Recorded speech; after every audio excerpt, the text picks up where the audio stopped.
ahead and start. Pastor Joe, if you could pray for us, I appreciate it. All right, Heavenly Father, we do thank you for this afternoon. We just pray for your presence here, Lord, your presence of your Spirit as we look forward to your coming. In Christ's name. Okay.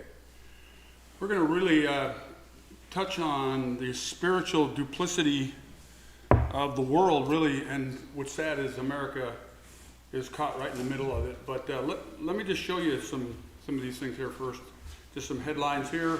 Michigan's largest United Methodist congregation exits denomination. That's good. Over the LGBT thing. Iowa, the 10th state to ban gender transition surgeries for minors. So I heard that there's about 19 states lining up to do this. We'll see how far that goes, but Iowa came on board. Severe weather on the 25th. A 100-mile trail of disaster tornadoes on the 31st. 57 tornadoes and hundreds of thunderstorm warnings. 26 are dead so far from, I think, those two storms. And yeah, more coming. Now only 6% of California is in any drought condition, which is good news. God, look at the grace that's been poured out upon us here. California's largest reservoir is full. Oil prices were falling until the Gulf allies surprised us with a production cut. Surprise! So gas will either stay the same or go back up, probably go back up a bit. Malawi death toll is up to 1,200. Remember, there was just initially 100. Now there's 1,200 after Cyclone Freddy. Turkey is to ratify Finland's entrance into NATO, which is interesting. They ratified Finland, which is more dangerous to Russia than Sweden is, but Sweden and Turkey are not getting along hardly at all. So we'll see how that plays out. And it's interesting, wouldn't you like to be a fly on the wall when you're listening to Russia and Turkey talk about them ratifying Finland here? So I'm wondering what Putin's think of that. And then Russia will station tactical nukes in Belarus. That's not surprising. The U.S. military tit for tat with Iranian militias has eased for now in Syria, and now Biden says Netanyahu is not welcome at the White House in the near term. He didn't say he's not welcome.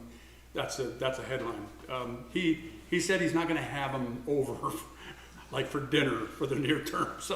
So yeah, he's just going to let things kind of cool down. And here's the next system.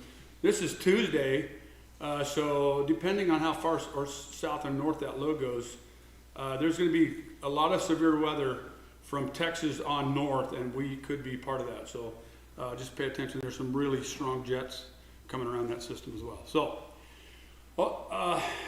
now that we've got the headlines out of the way, let's deal on some interesting matters. Tucker's been really just worth watching lately. I don't watch him all the time, but just recently he's just getting into some very pointed topics. Look at this graph since 1998. Patriotism has gone down. Religion has gone down. No surprise there.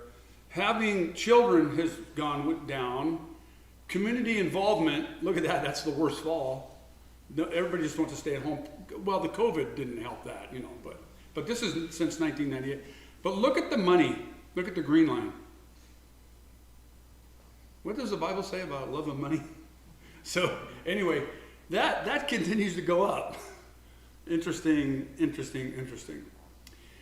The poll found in the LA Times here, this recent poll, found that the share of U.S. adults typically attending religious services at least once a month dropped from 33% in 2019, just a few years ago, to 30% in 2022. About 20% of U.S. say they now attend in person less often than they did before the pandemic.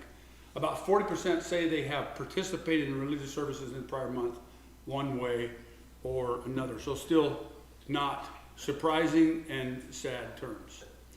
Along the Western culture's religious spectrum, if you will, we're back here in Scotland. We talked about this last week. This is Humza Yousaf. He's the new Prime Minister of Scotland. Here he is in the office, praying a Ramadan prayer with his family. In May 2021, he wrote this: "My wife has been in floods of tears all evening. Her brother lives in Gaza with his wife and 3 children. He tells us it's raining rockets." Yousaf previously led the Scottish Islamic Foundation and held meetings with Hamas. He has accused Israel of killing innocent civilians and the starvation of population of Gaza and continuing human rights abuses. Now, this is not surprising that the Western world is caving into this, but to have a Muslim prime minister in a Western nation like Scotland, how far has Scotland fallen? Since its Reformation, very, very sad. Along the same lines, a call to Muslim prayer sounds in a Latin monastery in Jordan, in the city of As-Salt, and they call it the Iftar, was held for orphans, allowing the call to prayer to be recited in the church. In the church.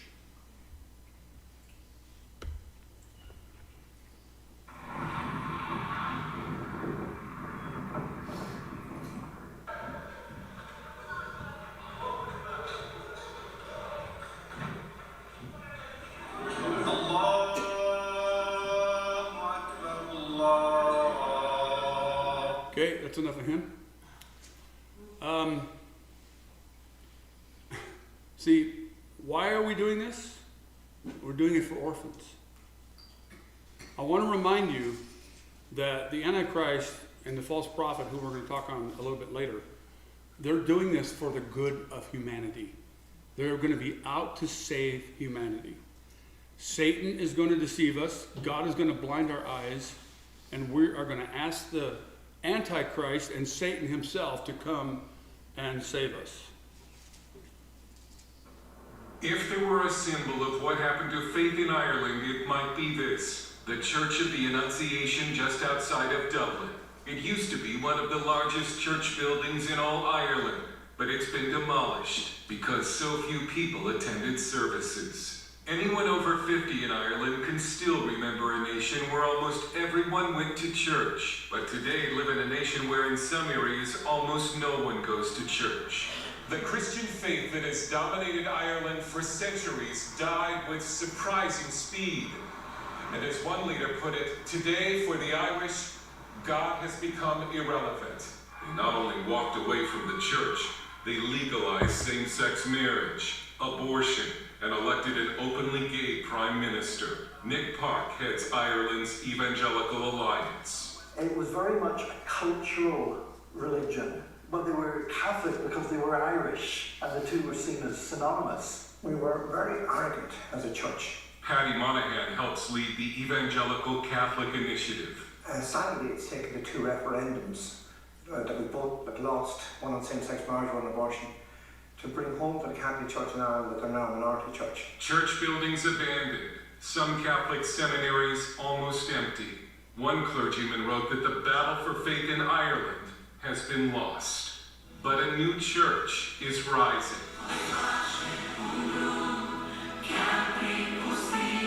This is the largest church in Ireland, and it is Romanian Pentecostal. The worshippers at Betania or Bethany Church came to Ireland to find work, but now realize they were sent to Ireland as missionaries. Betania Church is exploding and is worshiping in a new $8 million facility. I talked to 2 of the pastors while the building was under construction. We're praying for this country, we're fasting for this country, and I think God has a plan with us to be a blessing for this country, and more people to know God and to be saved in this country. Because God loves Ireland. We realize God has a greater plan, a bigger purpose for our lives, to deliver His message and His kingdom works for this country. Betel, another Romanian Pentecostal church, is also among the largest churches in Ireland. Betania Pastor Georgia remembers when nations like Ireland sent Bibles to communist Romania. and those Bibles are coming back now. African churches are also growing. The Nigerian Redeemed Christian Church of God has grown to more than 100 churches in Ireland with several thousand members. And even though most Irish have rejected the institutional church, polls show many still believe the core of the gospel. Among Irish youth, I think it's something like 70% of them said they really believed Jesus rose from the dead. They really believed in heaven and hell. They really believed that Jesus was the incarnate Son of God. So you've still got these very high rates of belief in the facts of the gospel. When we were choked by religion and institutionalism, there wasn't much life. But now that we have those institutions crumbling, I think that we're in the land of opportunity. Monahan says the Spirit is moving in some Catholic churches as well. Do you know there's a spiritual awakening happening in this country? And some parish priests are really going born again, filled with the Holy Spirit, and getting a vision for what's possible. There's that spiritual heritage within this nation that I believe the enemy, Satan, wants to destroy. But I believe it's going to happen again. Ireland, once a mission field, then a base for missions, has become a mission field again. So we are seeing such an explosion of Christianity, but I believe the gifts and callings of God are without repentance. And Ireland still has a call to be a missionary sending nation, and I believe Ireland will fulfill that role again. Dale Hurd, CBN News, Dublin. Okay, now let's talk about this a little bit. We've talked here, and I believe I've read over and over and over that there still is a spiritual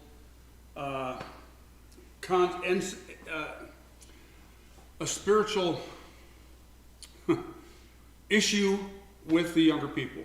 They know that there's a God. They know that they are spiritual beings. But where are they being led? Now, just think about what happened on that video there. They said that they passed the LGBT laws, gay marriage laws, and they're taking down the churches. And then they said that that happened because the church left us moorings. Okay, yes, I mean actually they said they did that then. Well, remember that when these things come about, there's judgment on us. That when the church, when Christians decline in numbers, these things kind of come in on them. So now they've passed these laws, they're tearing down churches, and they're being filled with another church. Now, I pray, I don't know much about those Pentecostal churches. There's some history on the Catholic Pentecostal churches and some other ones we can go into if we want, but we can pray that this void is going to be filled, that something is happening there. However, remember what has happened in the culture there and what is going on in the culture, and a void is going to fill it, a spiritual void. And so it is something to be watched. It's something that we talked about this morning. I pray that they will test these spirits. And when Pentecostalism, and if that's all it is, if it's just Pentecostalism that comes in and fills this void, I am concerned. I have been a part of that movement, part of the church.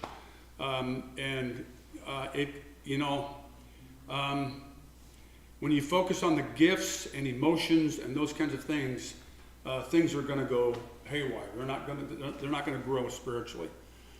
So remember, the results of the decline of the church was LGBT, gay marriage, and churches burnt to the ground, destroyed. So hopefully we'll continue to see good news there.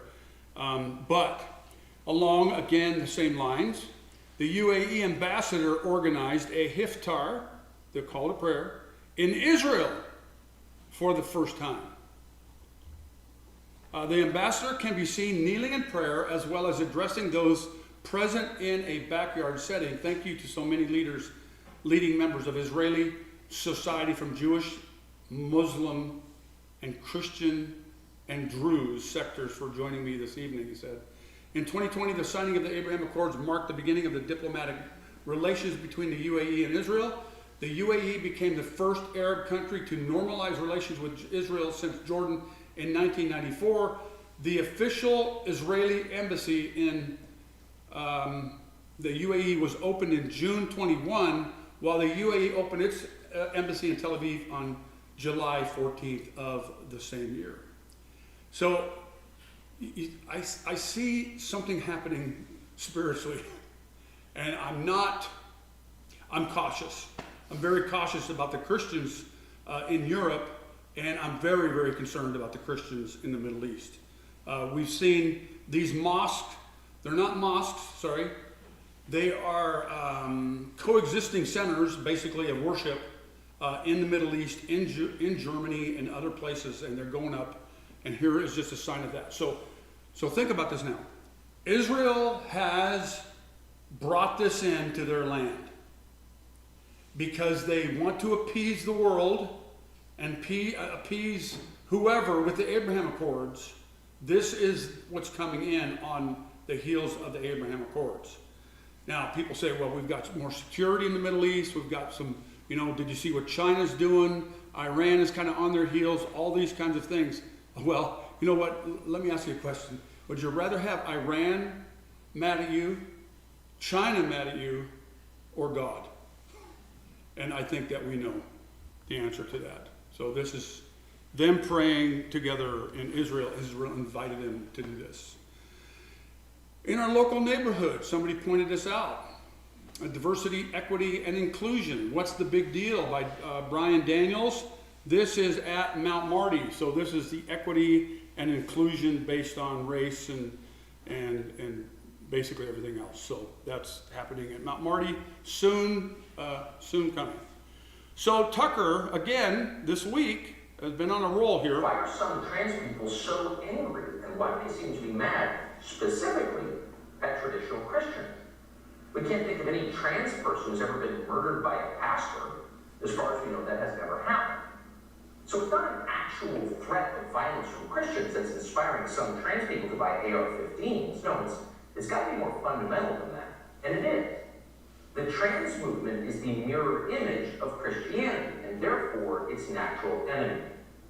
In Christianity, the price of admission is admitting that you're not God. Christians openly concede that they have no real power over anything, and for that matter, very little personal virtue. They will tell you to your face that they are sinful and helpless and basically absurd. They're not embarrassed about any of this, they brag about it. That saved a wretch like me goes the most famous Christian hymn ever written in English. The trans movement takes the opposite view.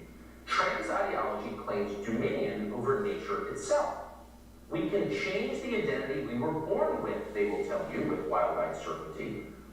Christians can never agree with this statement because these are powers they believe God alone possesses. That unwillingness to agree, that failure to acknowledge a trans person's dominion over nature, incites and enrages some in the trans community. People who believe they're God can't stand to be reminded that they're not. So Christianity and transgender orthodoxy are wholly incompatible theologies. They can never be reconciled. They are on a collision course with each other. One side is likely to draw blood before the other side. That's what we concluded last week. Yesterday morning, tragically, our fears were confirmed. A self-identified trans person called Audrey Hale committed mass murder at a Christian school in Nashville. Hale burst into a place called the Convent School and executed 3 9-year-olds as well as 3 adults. Police have released body cam footage from the end of the massacre. We're showing you just a small part of it. You can see the rest online if you want. We're not going to show it because that's too awful and sad. But what was almost as sickening to see in a far more subtle and insidious way was the media coverage of yesterday's tragedy. Here's Terry Moran of ABC News, for example, suggesting that Christians were murdered in Tennessee because they infringed on the rights of transgender people. Watch. Audrey Hill identified herself as a transgender person. In the state of Tennessee earlier this month passed and the governor signed a bill that banned transgender medical care for minors, as well as a law that prohibited adult entertainment, including male and female impersonators, after a series of drag show controversies in that state. The state of Tennessee bans the sexual mutilation of children. Children get shot to death in a school. It's cause and effect. All right. He is absolutely correct that there's no way a true Christian can buy into this. That goes without saying for us. The problem is that the church is. The problem is that many have got caught up in the CRT, critical race theory, the racial issue. We've turned the civil rights movement, if you will, of the 1950s and 60s, and I believe that good came out of that. It's not perfect, of course, but good has come out of that. But people are using, and even the church is using, I've heard pastors and even theologians of universities use the civil rights issue and the race issue and talk to us about LGBT, gay rights, and homosexuality, and transgender issues. And it's not the same. It is not the same. So, again, we're being called into the fight. Now, we have a police officer here in our church, and he came up to me this morning, and this is not the first time that he came up, but he's based on this and what's happening, he's very concerned. Now, we have some things put in place here, and we're going to do a little bit more. But the issue is that it's concerning that the churches now have to start looking out for this kind of stuff. And one more thing, it's women doing it. So,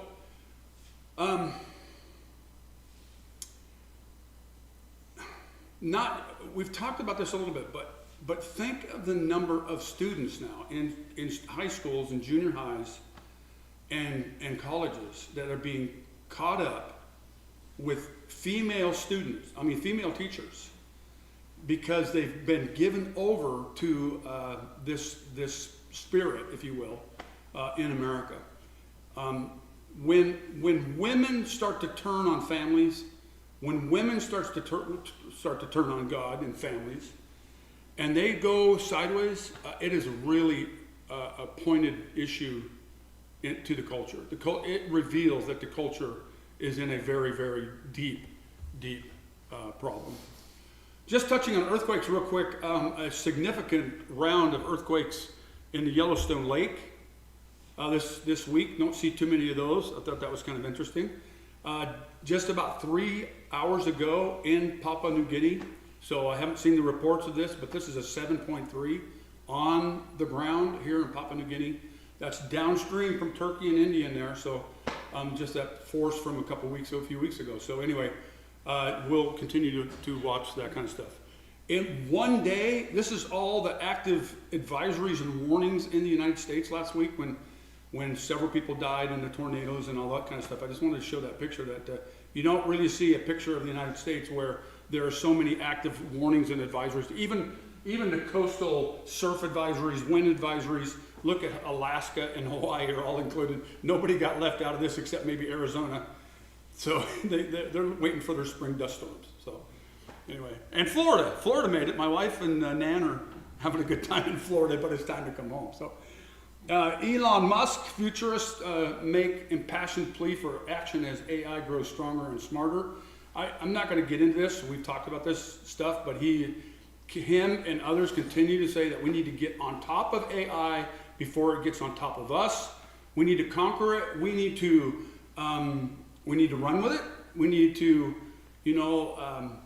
build on it and make it ours. And he thinks he's part of the solution. I do think he's part of the problem.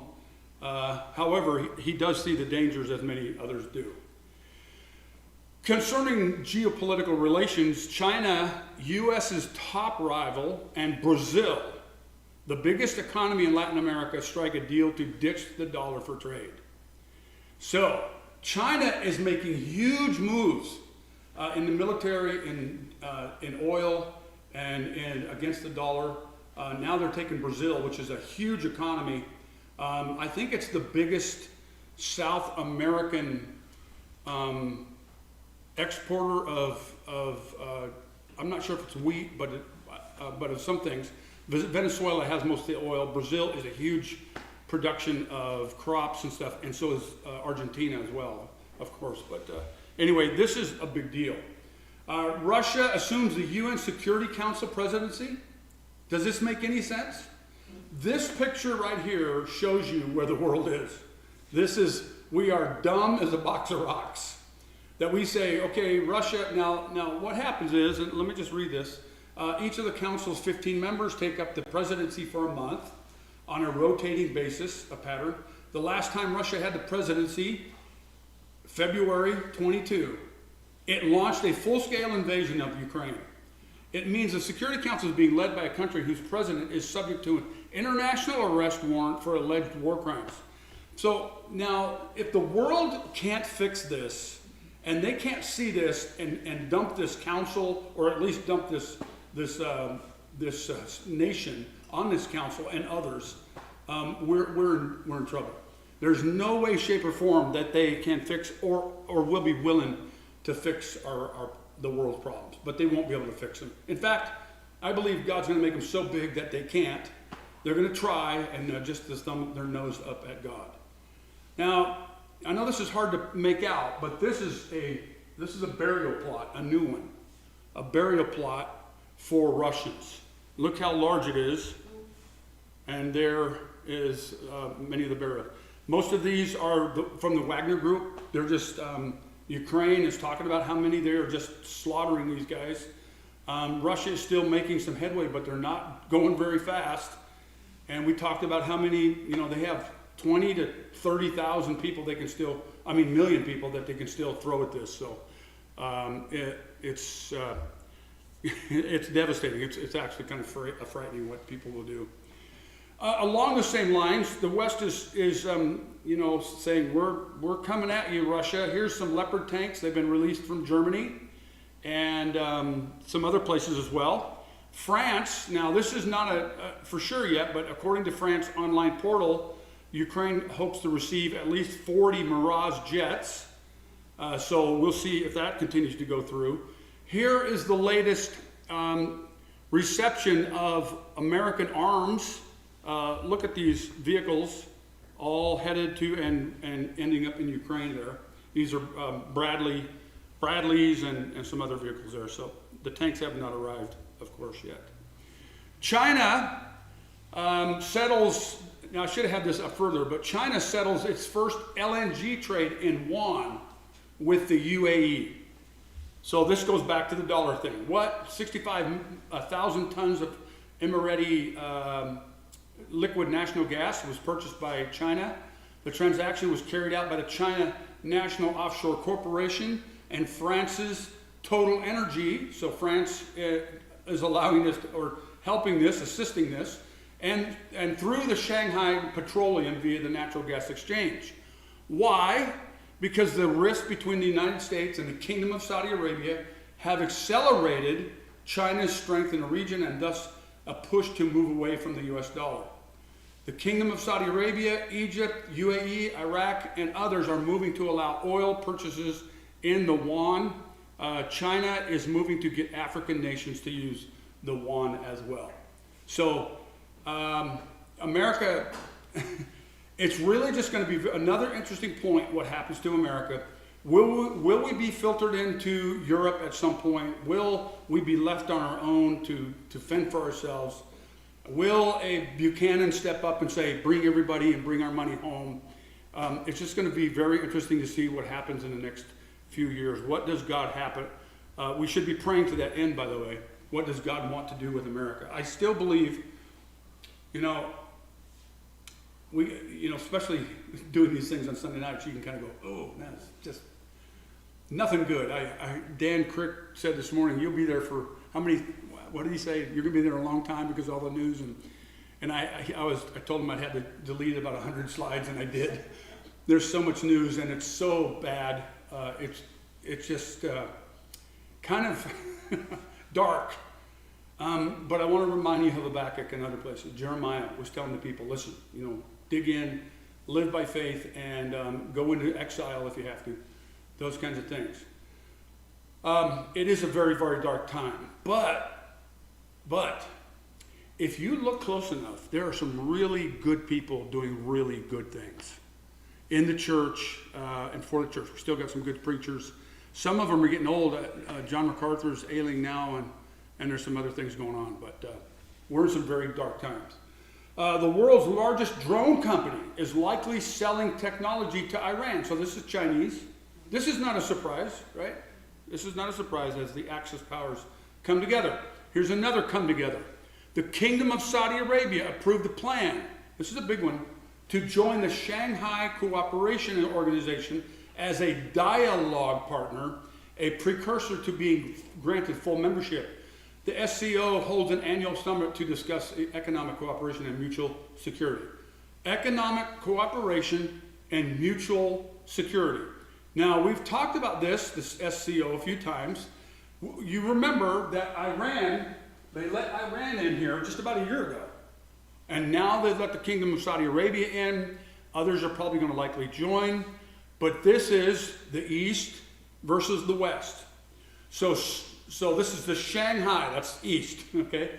The Kingdom of Saudi Arabia and others, right, Iran, they're being pulled over into this SCO. And this is as opposed to NATO and those on the West. Here's what the whole council looks like. So this is, again, the East against the West, and the divide just gets deeper and wider. Concerning Iran, the system is blinking red over Iran. Earlier this month, the International Atomic Energy Agency confirmed that its inspectors in Iran have discovered uranium particles enriched to about 84% purity. We're reminded that they need 90% to make a bomb. General Mark Milley, chairman of the U.S. Joint Chiefs of Staff, told Congress on Thursday Iran could produce fissile material for a nuclear bomb in less than 2 weeks and would only take several more months to produce an actual nuclear weapon. Now, we've actually been hearing this for a while. This has been coming up. People say, well, they're going to have it in 3 months. They're going to have it, we don't know really all the facts. I'm going to say this, though, that when the IAEA says something, you could probably pretty well believe it. When General Mark Milley says something like this, you could probably pretty much believe it. However, he does have an agenda. It is the East against the West, but he works for Biden, who's let Iran off the hook a lot. So we really honestly don't know what to believe, but I'll just say this. Watch Israel, because they do know, and they'll take action when the time comes. Speaking of Israel, are we done yet? Is he going out? Is he staying in? Is he in trouble? Nobody knows. Things are easing a little bit after what happened. But see, I can't help but over the last 4, 5, 6 years, see the parallel between Israel and the United States, where the Prime Minister and the President's in trouble, and there's these attempts through their judicial system to take them down, and all these other kind of things. So here Trump is up for charges. The unprecedented charges against Donald Trump relate to payments made to Stormy Daniels ahead of 2016 election. Fed prosecutors in New York opted out of charging Trump. So the Fed prosecutors said no in New York, and the Federal Election Commission tossed it out as well. So now, again, you guys have seen enough of this stuff, and I'm not going to harbor on this, but I am going to say a couple things. One, when the Feds say we're not going to do this, and then number two, when Barr, who was his judicial guy, Attorney General, thank you very much, when he comes out and says this is political, you could probably remember him and Trump weren't getting along for a while there, and basically Barr stepped out. Now, I'm going to say it on the other side as well, though. You reap what you sow. And Donald Trump has a sordid past.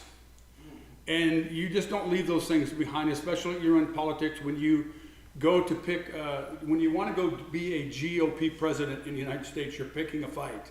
And so he's picked a fight, and he has to live with that fight because of that sordid past. Now, I hope that things are squared away between him and God. That's between him and God. But I'm letting you know that I'm not too keen on his stance with Israel right now. And I was going to play Zion, but I'm just not going to. He had a bit last night, and I don't know if you saw this, Pastor Joe, but he kind of let Netanyahu have it, and then he kind of threw Trump in there. And this is what he said: the most important thing you need to do to hang on to power is break the judicial system. And then he went on this rant about how to keep power through the courts and all this. And so Netanyahu is doing this to keep power. Now, we've heard, I don't know if you've heard from Amir Safadi, from Carolyn Glick, who are saying I want it just real briefly. In Israel, the Supreme Court picks the judges. All of the judges, even the Supreme Court judges. That's not a check and balance. Okay, that's not a democracy. And that's what Netanyahu wants to fix. Now, is he trying to fix a problem because it's touching him personally? You couldn't doubt that, really, to some extent. But the point is, there's a problem, a democratic problem in Israel, and Netanyahu wanted to fix it. He went too far and too fast, and now people like Carolyn Glick and others are very concerned about his future, about the future of Israel right now, because he's on the cusp of going into elections again. However, so the liberals showed out on the streets, and they were carrying the LGBT flags and going crazy. But watch this. When they were all done, these people marched quietly. I think it was that night or the next day. They came in. 100,000 conservatives against antagonists rally in Tel Aviv in support of judicial reform in spite of Washington's strong-arm tactics. Those who rallied all sang the national anthems. There was no Palestinian flags, no gay pride flags, no riots, no reports of aggression. And Amir says it was heartwarming. It's just fun to listen to.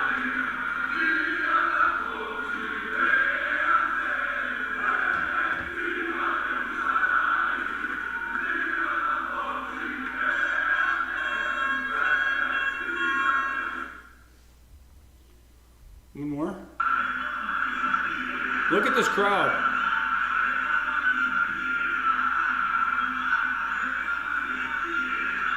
All I see is white, blue Israeli flags. There's some banners there, but there's no discolored flags at all. There's another picture. And these are the conservatives. So the question is, will they have enough to get behind Netanyahu? I don't think he's done, but we'll see with the judicial reform. But he's got to go a lot slower and be a lot smarter about it. Just real quick, the defense minister is kind of apologizing. Remember when Netanyahu was out of country, the defense minister said, we can't do this now, and he stepped out of league, and Netanyahu canned him.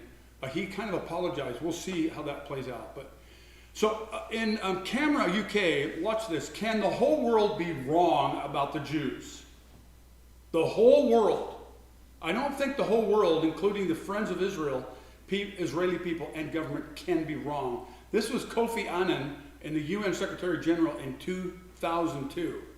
And so this is kind of where we're at. And I saw an article about this the other day, that the whole world cannot be wrong about Israel's occupation, overstepping the judicial system and their political status, and taking things in their own hands. And I would say, I think the conservatives would say, and the Zionists would say, that Netanyahu is trying to fix the security problems in Israel. So, along the same line, the Gulf and African delegates arrive in Israel to discuss ties.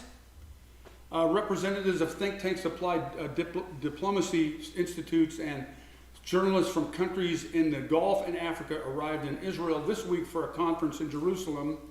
Among the guests, and they're all bunch of African nations there and Middle Eastern nations. And then, watch this. This is an unprecedented historic meeting of representatives of countries that in the current climate were not supposed to come to Israel, and discuss strengthening Israel's ties with Africa and bolstering the Abraham Accords. They agreed to come to Jerusalem to talk about the concept of national security in the broad sense of the term, which includes not only the war on terror and radicalization, but also desalinization, because we don't need God, we can make our own water. Remember what food security and the war on hunger. So again, the Abraham Accords, Trump and Abraham Accords did a really, really good thing to bring some peace and normalization in the Middle East. However, they're letting the hyenas inside the gate. And that's really what's happening here. He goes on, this is Kirshner, he goes on about this. Abraham Accords prove no such thing as permanent enemies. Now, if you've read your Bible enough, as soon as you come across that, the word permanent enemies should just jump out at you. Because what does the Bible say about permanent enemies? Perpetual enmity in the book of Ezekiel. God is coming against Edom and others because of their perpetual enmity. That's pretty close to the same words. He also said that they marked a return to close ties and coexistence between Christians, Muslims, and Jews in the region before the Second World War, adding, it's a beginning of the return to that time. It just shows that there's no such thing as permanent enemies, and there's no such thing as permanent alliances, and that anything is truly possible. He also highlighted the chaos in the region at the time, citing the rise of Daesh, which is ISIS, Iran's destabilizing nature, behavior, and funding of Hamas and Hezbollah, the Syrian civil war, and crises in Libya and Yemen, saying the previous George W. Bush and Barack Obama administrations had really made a big mess in the Middle East. Now, you know what? They did. There's no doubt about it. But I'm telling you right now, I'm telling you, this is the way I see it, okay? Trump comes in with a financial plan and a plan for Israel to strengthen Israel and drags the Palestinians along. If you want peace, if you want economic prosperity, you're going to come along or we're going to leave you out. Okay, so they're strong arming the PA. That's fine. But remember what he said about a boss. He was kind of like a father to him. You know? So come along. Now, Israel, we've done all this good for you. Give them a state. Give them a capital. That's where we're here. Because we're going to use finances and security and strong arming tactics to bring these people along. We're going to make the Abraham Accords. And it looks good and it's fine, but I'm telling you that if I had to guess, and I'm not going to guess this, but if I had to guess, when the Antichrist comes and it says he strengthens the covenant, this may be the one. The Oslo Accords holds nothing over what's going on here. So Kirshner, this tells you the coexistence between Christians and Muslims. Can that happen?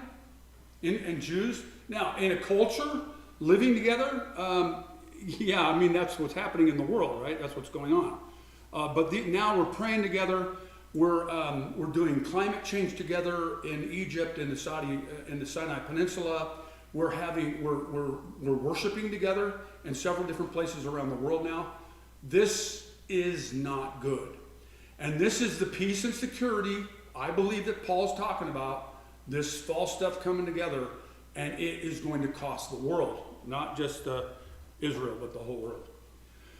Along the same lines, Azerbaijani, let's talk about Azerbaijan. Azerbaijan is a Shiite country in general, all right?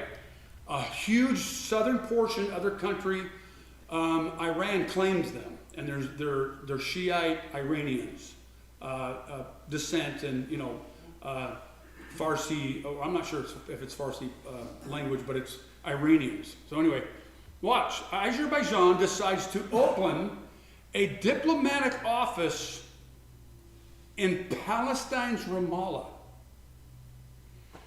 Now, a little history, we've been talking about that, we touch on it every once in a while, but Israel has been using Azerbaijan as a listening post against Iran, and Azerbaijan said, yeah, come up and bring up some of your jets and park them here, and we're watching Iran because Iran covets our borders and we're concerned about them too, so come be our friends, right? And so they open up these diplomatic offices. But where did they open it up? In Ramallah. Ramallah, you might as well open it up in Nablus or Hebron, where the Palestinians are. The decision was welcomed by the Palestinian foreign minister. At that point, you go, okay, this is not a good idea. If the Palestinian foreign minister likes this idea, it's probably not a good idea. Again, Israel is bowing down to the world in so many different places, and it is bringing them to be blinded, and God is going to bring it down on their heads. Again, here's another thing. For the first time in 1400 years, a Jew plants a date palm in Medina, Saudi Arabia. A groundbreaking, pun intended, interfaith event brought Jews, Christians, and Muslims together as a symbolic planting of date palms in the Saudi Arabian city of Medina. The event marked the first time in 1400 years that a Jew had planted a tree in which, until just a few years ago, had been off limits to non-Muslims. Not just Saudi Arabia, but to come to Al-Medina. I'll let you figure that one out. The enchanting Enlightenment City is something absolutely marvelous. Slow down, Raymond. He continued, I hope that this wonderful moment is going to lead to more wonderful moments of fraternity and being together and coexisting and peaceful harmony. It's really a heartwarming occasion. I want you to picture this. We put something in the paper, you put something in the paper, or I do, and say, listen, we're going to have a community event down at the river. We're going to shoot fireworks. In fact, we do this, don't we? We're just going to shoot fireworks. We're going to have music. We're going to have toys for the kids, games, and we're just going to eat as a community. Come on down. Anything wrong with that? No. But when you start going down there and saying, we're going to have a prayer service, we're going to have this spiritual event, and we want to coexist in that spiritual event, you got a problem. That's what's happening, as you can see tonight, over and over. So I draw these conclusions. We draw closer to the tribulation. One of the particular things to watch is this: the needed growing strength of a false prophet, one that will draw mankind close enough to him so that when the time comes, he can convince the world to worship the false Messiah. There's always been this question of, is the Antichrist alive? Where is he? Where's he going to come from? What's he look like? We don't really talk about the false prophet a lot. Not a lot written about him. But doesn't he have to be like, he's going to draw the power to Messiah? The world has to respect whoever this person is, right? Because he gives power and he makes the world worship the Antichrist. This person must believe in a way to save mankind. He cares. I believe he does. He cares. He's concerned about security.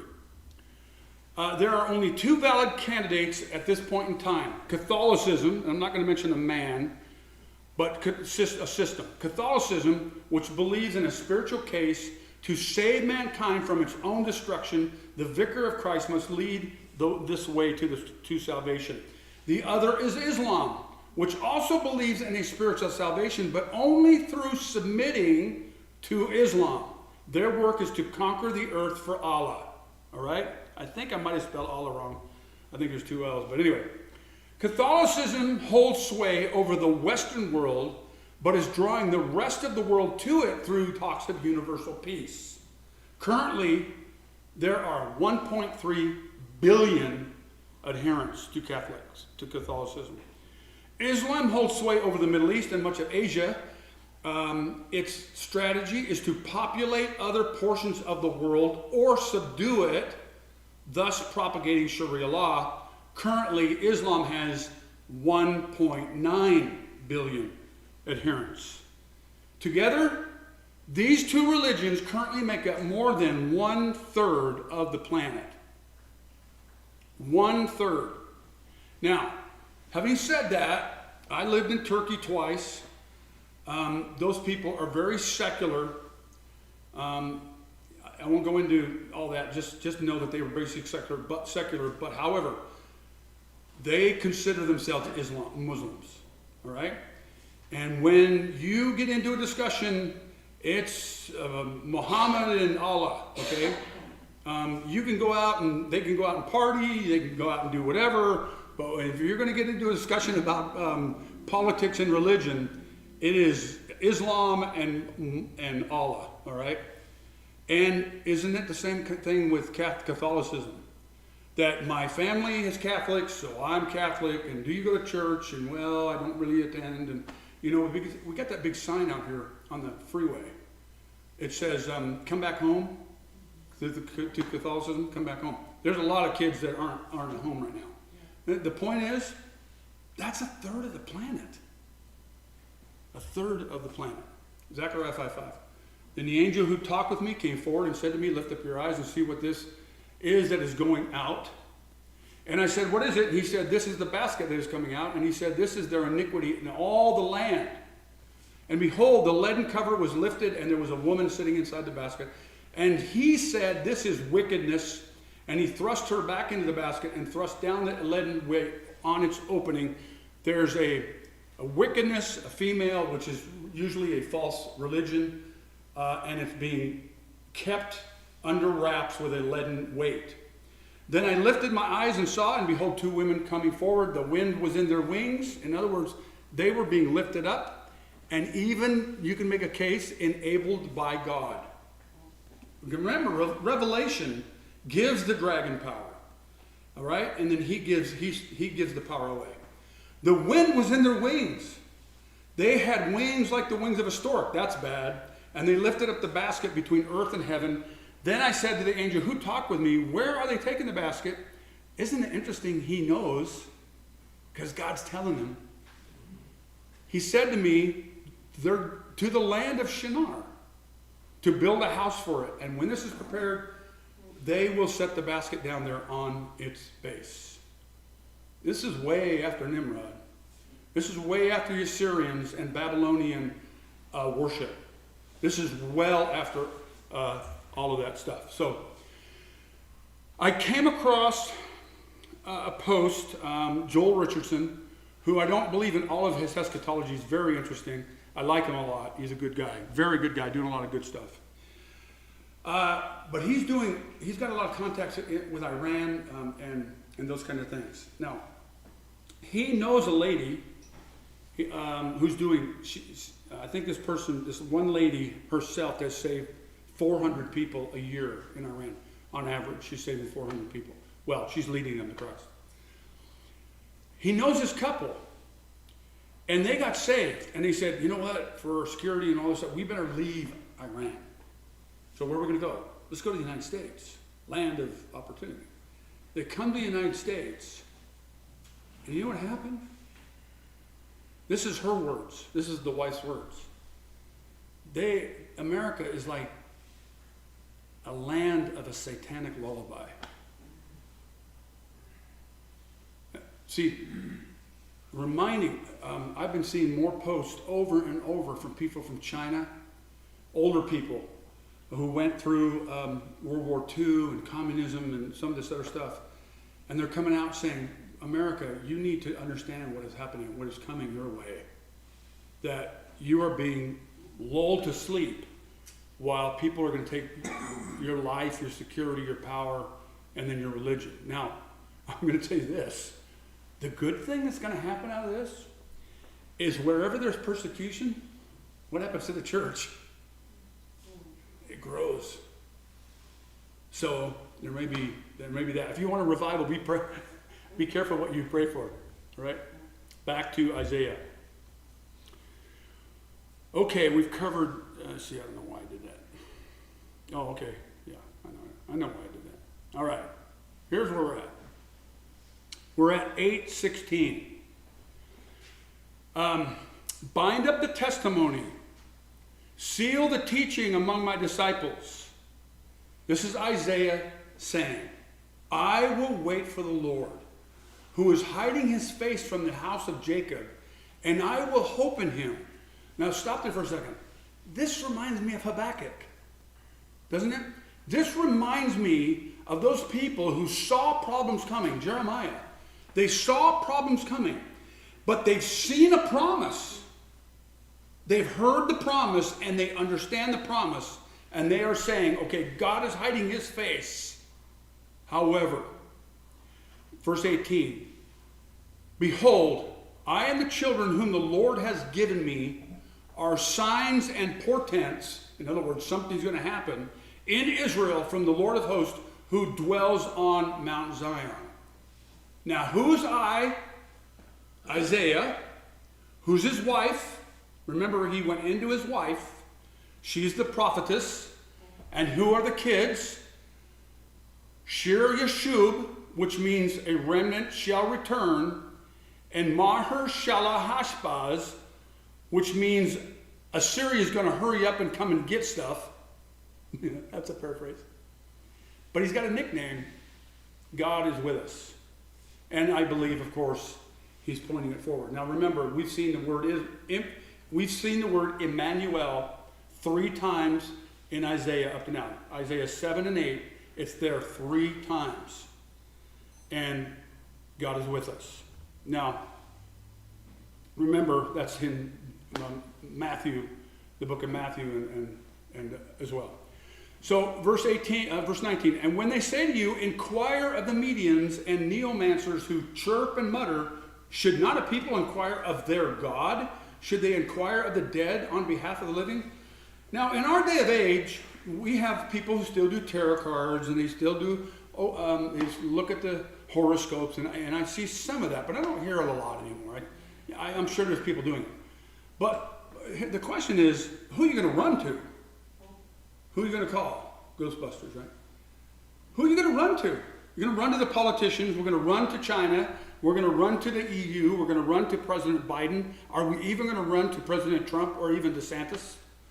Now, again, we need to do right. We need to vote right. We need to do all of these things. But here's the point. Here's the point. Isaiah is saying the same thing as Habakkuk. If you think about it.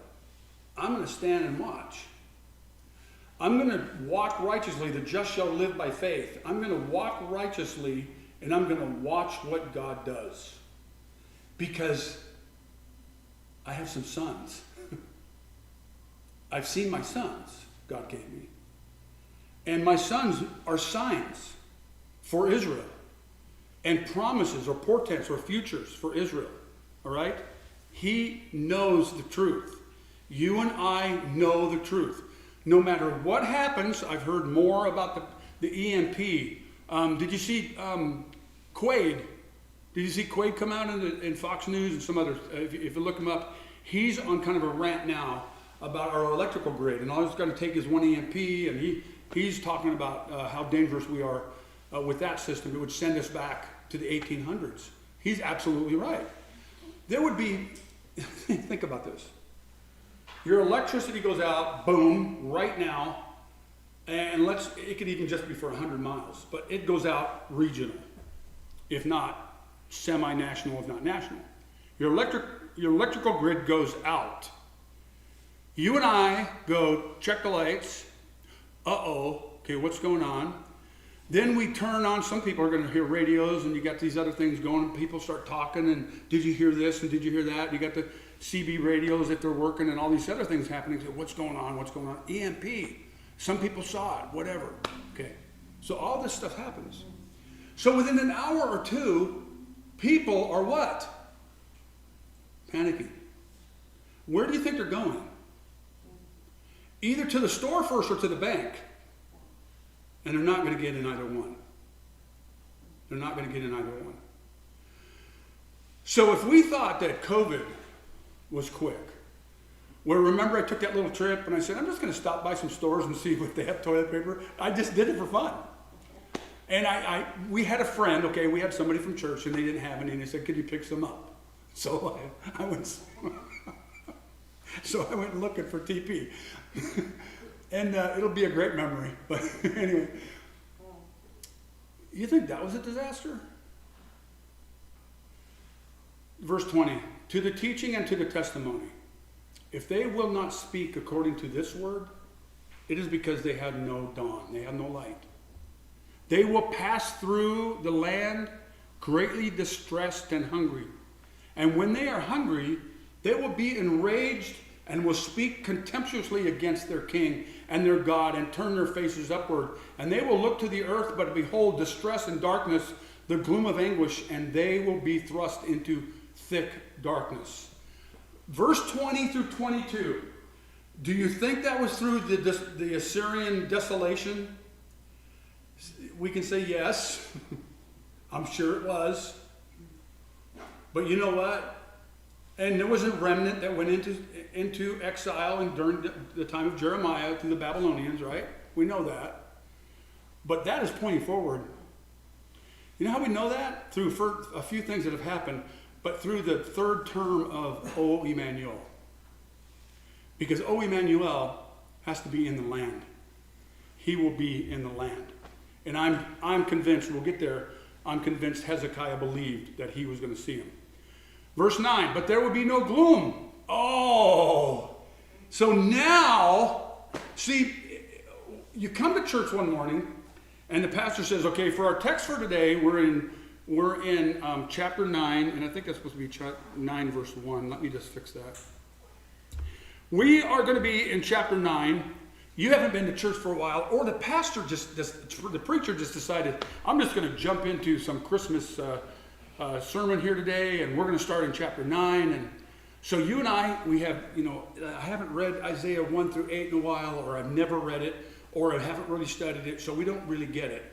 So we come in, again, coming into the middle of a movie you've never seen, and just pretend that's where we're at for a minute, okay? But there will be no gloom for her who is in anguish. In the former time he brought into contempt the land of Zebulun and the land of Naphtali, but in the latter time he has made glorious the way of the sea, the land beyond the Jordan, Galilee of the Gentiles, or the nations. Now, we come in, we say, oh, I've heard this. This is Christmas. This must be a Christmas sermon. This is a Christmas series. This is about Jesus and the baby, and this is about Jesus. It's all about Jesus. That's all it's about. And it's about him coming, and they rejected him, and so he started the church. Is that what this is about? Only if we don't understand chapters 1 through 8. See, this is Jesus coming to them in their anguish. And he didn't come to them physically, okay? He wasn't born physically. He did not come physically in the time of the Assyrians or the Babylonians. Okay? Watch. The people who walked in darkness have seen a great light. Those who dwell in the land of deep darkness, on them the light has shone. You have multiplied the nations. You have increased its joy. They rejoice before you as with joy at the harvest, as they are glad when they divide the spoil. For the yoke of their burden and the staff for his shoulder, the rod of his oppressor, you have broken as on the day of Midian. Now, you're not going to understand this unless you have chapter 1 through 8. Because who's the oppressor? There's the Assyrian. Who's the conqueror? Who's the victor? Jesus. When we jump over to Matthew 2, we jump over to Luke, and we see that this baby comes, and the light comes into darkness, and we're going through this, and we go, see, Jesus has come, so this is fulfilled. Is this fulfilled? No. No. The people will be in darkness, and the light will come. Israel is in darkness. His people are still there.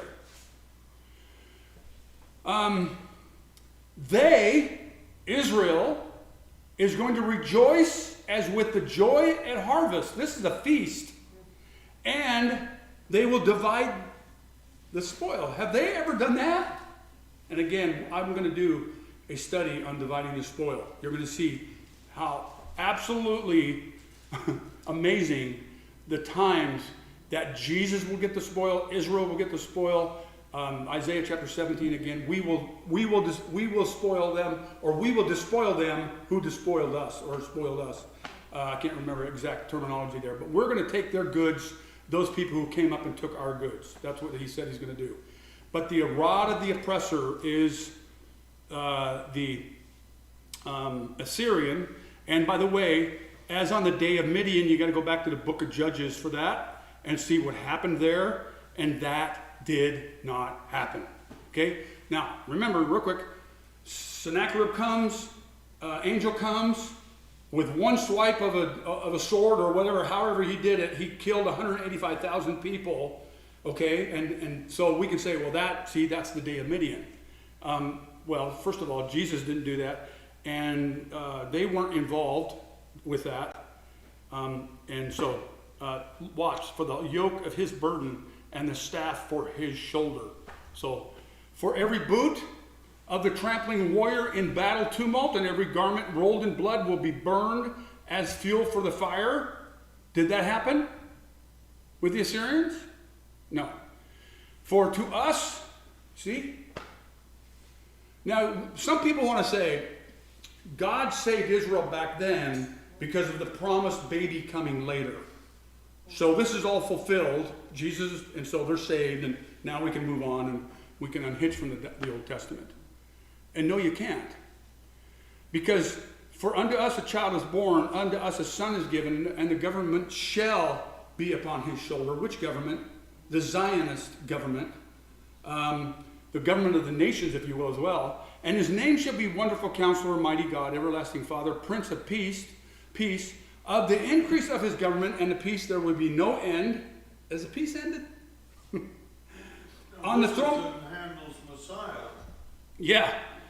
And on the throne of David and over his kingdom, to establish it and uphold it with justice and righteousness, Gary's favorite terms, from this time forward. Did that happen? No, Jesus came and they killed him. They killed him. The zeal of the Lord of hosts will do this. Now, I want to caution you, again, I want to caution this church and anybody you can tell. Do not jump into the middle of Isaiah 9, or Micah 5, or Isaiah 63, or even Isaiah 53, or Genesis 19, or Genesis 17. Do not jump in the middle of this and think that we understand it. We can't. It's like coming into the middle of a movie. And so we say it's done, it's over, and there's nothing to look forward to. And I'm telling you, there is so much to look forward to. It's going to be a grandiose day. Micah 5:1. Now muster your troops. Watch this.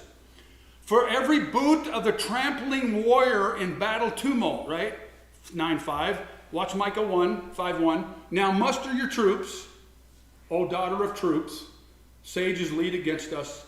With the rod they strike. There's that rod again. Who they strike? The judge of Israel on the cheek. But you, O Bethlehem of Ephrathah, who are too little among the clans of Judah, from you shall come forth one for me, who is to be ruler in Israel, not just of Israel, but in Israel, whose coming forth is from old, from ancient days. Therefore he shall give them up for a time, when she who is in labor has given birth. Then the rest of his brothers, Shir Yeshub, the remnant, therefore the rest of his brothers shall return to the people of Israel. And he shall stand, we heard that again, he shall stand and shepherd his flock in the strength of the Lord, in the majesty of the name of the Lord his God. And they shall dwell secure, for now he shall be great to the ends of the earth. Micah 5:5, and he shall be their peace when the Assyrian comes into our land and treads in our palaces. We're going to pick up the rest of this chapter next week and more of Isaiah. But you see what is happening here? That there is this tapestry happening. There's this thing that God has started thousands of years ago, but it's not done. Because Jesus the baby was born, and then he died, and Israel is in darkness. And he's going to bring them out like he promised. Any questions or comments before we go? This is focusing on Christ here and the event of his birth in Bethlehem. Yes. Initially on his birth, right? Yeah. But then it says, verse 3, He will give them up for a time. He's going to go away for a time. See verse 3? Then he's coming back. And look at verse 4. And he shall stand and shepherd his flock in the strength of the Lord. Look at verse 5. When the Assyrian comes into our land. Okay? Now we're looking at something yet future in the Continuous. We're looking at something that has started and has not stopped. started Okay. in the past, continuing into the future. That's correct. The baby was born, but he was killed. He still has to reign over Israel and bring them out of darkness. And he'll do that. Refers to Christ. And he'll do that when the Assyrian is in the land. And that's what that's what Isaiah chapter 1 through 13 or 12 is about. That's what we're going through. That's a picture. That's when you see Isaiah, that's what's happening. It's a picture of what's to come. Now the Assyrian exists today in the land of Syria. No. No, he's not there. He will be. And I think that he moves there from Europe. That's my take. He may be an Assyrian, an actual Assyrian. There are Assyrians alive today. Let's pray. Lord, we thank you and worship you, Lord. And thank you for helping us with your word and understanding it and looking forward to seeing what you're going to do. We don't understand it all. There's just some things that it's hard to grasp. And, the eloquence of Raymond T. Solberg, according to the word or parallel to the word, is not that great. But Lord, we can read your word and we can see that you have a plan. You are going somewhere with this. And you're not done. Something that you have started, you're not going to stop. And Israel has so much further to go. And they are in the darkest place now. But you're going to bring them into your everlasting light. And we get to see it. We may even get to help.